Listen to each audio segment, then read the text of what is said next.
করতাম, ঠিক কিনা?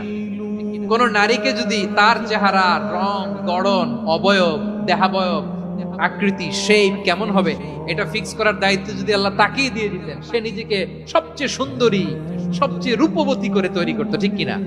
তো এটা আল্লাহ তাআলা দেন নাই, এটা পরীক্ষা হিসেবে রেখে দিয়েছেন। আল্লাহ কাউকে ফর্সা বানিয়েছেন, এটা তার জন্য পরীক্ষা। কাউকে আল্লাহ শ্যামবর্ণের বানিয়েছেন, এটা তার জন্য পরীক্ষা।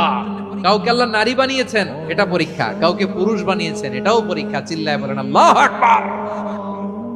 সে আল্লাহ বললেন, গোলাম আমি হলাম মুসাউয়ের, আকৃতি দানকারী, the fashioner, the shaper, the designer. এজন্য কারো চেহারা নিয়ে আজকে থেকে আমরা আর কোনো বাজে মন্তব্য করব মনে থাকবে। আমার মায়েরা, বোনেরা, মহিলা প্যান্ডেলে যারা শুনেছেন, আপনারাও আপনার কোনো বোনকে কখনো তার চেহারা নিয়ে, আকৃতি নিয়ে কটু কথা বলতে পারবেন? আল্লাহ আমাদেরকে